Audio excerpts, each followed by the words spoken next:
Hora de conversar com o Carlos Andreasa. Andreasa, separei 3 ingredientes aqui para você fazer um ensopado bem gostoso pra gente. O primeiro é a possível indicação de Gleisi Hoffmann para um dos principais ministérios do governo. O segundo é a reação de Omar Aziz, político do PSD, poderosíssimo partido de Gilberto Kassab, fazendo um longo discurso contra essa indicação, dizendo que militantes não deveriam assumir ministérios. E o terceiro, com o próprio Gilberto Kassab definindo, sem ser provocado, o ministro da Fazenda, Fernando Haddad, como fraco e dizendo que se a eleição fosse hoje, o PT perderia. Vai lá, meu chefe Andreasa. E saiu fora. Bom dia. Bom dia, pessoal. São ótimos ingredientes. São ingredientes provocativos. Bom dia, pessoal. Bom dia a todos que nos escutam. Megali, o senador Omar Aziz, do Amazonas, do PSD, é apoiador do governo Lula. Ele é um apoiador do governo atual. Então não é alguém que está no espectro da oposição. É preciso observar a fala dele desde esse lugar. Tem um erro conceitual na fala dele, porque militantes vão sim para o governo. Quem está no governo, os ministros do PT são militantes desse partido. Não há nenhum problema nisso. O Rui Costa é militante, entre outros, por exemplo. Não é esse o problema. O problema é o perfil de quem você coloca no ministério no momento em que você coloca. Para falar do caso da Gleisi Hoffmann. A Gleisi Hoffmann é hoje presidente do PT desde 2017 e também, pelas circunstâncias, nesse período da sua gestão, teve a sua posição política e a forma como a verbaliza muito acirrada. Nós estamos falando aí do período da prisão do Lula, o período de apogeu e declínio da Lava Jato. Isso colocou a presidente do PT numa posição de pintada para a guerra, pintada para o combate, permanentemente pronta para o embate. Uma espécie de porta-voz, sim, fazendo a militância. A minha questão é, como presidente do partido, suprassumo, portanto, da militância, defendendo as posições do partido, fazendo críticas duras, inclusive, chamando de austericídio fiscal, as políticas fiscais de Fernando Haddad, que estão longe de ser políticas austeras do ponto de vista fiscal. A minha questão é se esse discurso, se essa Gleisi Hoffmann terá a capacidade de mudar uma vez posta no ministério do governo Lula. A minha aposta é que não, que a vinda de Gleisi Hoffmann tem, se confirmar, para dentro do Planalto, Secretaria-Geral da Presidência, tem como intenção mesmo acirrar os ânimos da militância, da mobilização social, e é uma estratégia legítima, com vistas às eleições de 2026. Compõe, para mim, a lógica da vinda do marqueteiro da campanha de 2022, do Sidônio Palmeira, para a Secretaria de Comunicação. Compõe esse cenário. Vem Gleisi Hoffmann, certamente não para amaciar, certamente não para baixar a pressão, para acelerar, porque, como diz o próprio Lula, só se pensa em 2026, como diz o próprio Lula, 2026 já começou. Eu acho que, tenho certeza, aliás, que Gleisi Hoffmann vem para esse projeto. E aí, sendo um projeto muito ruim para Fernando Haddad. A vinda de Gleisi Hoffmann formando com Rui Costa dentro do Palácio do Planalto é uma notícia ruim para, citando já o Gilberto Kassab, para o enfraquecido, para o fraco Haddad.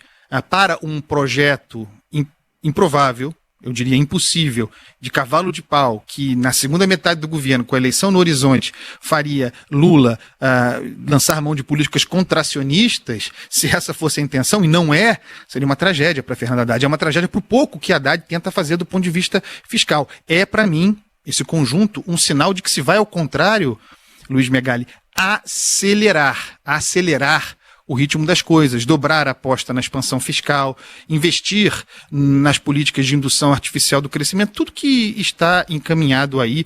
Então, eu vejo dessa forma. Outra questão que você levantou é relativa à fala do Kassab, especificamente. E aí, para mim, é o mais importante de tudo, eu tenho umas aspas dele aqui para destacar rapidamente, a gente precisa entender a fala de Kassab como ocorrendo pós pesquisas de popularidade de Lula. Tendo no horizonte, sim, a reforma ministerial, e todo mundo quer espaço, e o PSD quer mais espaço, mas a fala de Kassab, e não isoladamente, vem pouquíssimo depois de um fato marcante. É circunstancial, é transitório, precisa de mais tempo para avaliar se isso vai permanecer e tal, mas o fato é o seguinte, pela primeira vez, pesquisa de popularidade mostra a impopularidade de Lula maior do que a popularidade. Então tem um certo sanguezinho na água que os tubarões farejam. Então Kassab fareja isso quando diz o seguinte, eu quero chamar atenção para isso. Ele diz, se fosse hoje, o PT não estaria na condição de favorito. Só que não é hoje, tá? Falta muito para 2026. Então, isso aqui eu descarto. Isso é uma análise que qualquer um pode fazer e não tem relevância. O que eu acho importante é isso aqui. Eles perderiam a eleição. Não pela projeção da eleição perdida. É a opinião do cara. O que me importa é o eles. Eles perderiam a eleição. O PSD, partido de Kassab, partido de Omar Aziz, Luiz Megali, pessoal, faz parte do governo. Tem ministério no governo Lula. Quer mais espaço nessa reforma ministerial e usa o fato de ter saído triunfante, vitória triunfante nas eleições municipais, para ter mais espaço. Mas na hora de dividir a bola, o recado é esse aqui. Eles perderiam a eleição, não tem nada a ver com isso. Esse eles aqui, análise do discurso, me parece muito importante. Ele continua, Megali. Os partidos de centro estão criando uma alternativa para 2026. Ele se coloca nesse lugar. Dentro do governo, seu partido, querendo mais espaço, mas também com o pé na canoa de Tarcísio, no governo de São Paulo, ele é secretário de Tarcísio, os partidos de centro estão criando uma alternativa para 2026. Então, esses são os sinais importantes. Se você me der mais 30 segundos, eu complemento com a fala, em entrevista ao jornal o Globo, do presidente do Republicanos, do Marcos Pereira, que é presidente do partido do próximo, tudo mais constante, presidente da Câmara, Hugo Mota. Veja o que diz Marcos Pereira. Não posso dizer que tem lugar no governo também. Tem ministério no governo Lula.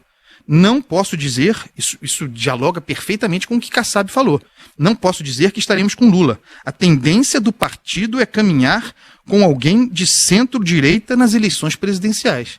Esses partidos que se articulam de centro, a que fez referência a Kassab, inclui o Republicanos de Marcos Pereira. Então tem um sangue na água a partir da impopularidade do governo, isso pode mudar, mas acho que essa é a manchete desse conjunto de falas, sabe, Megali? Esse pessoal não quer abrir mão do que tem.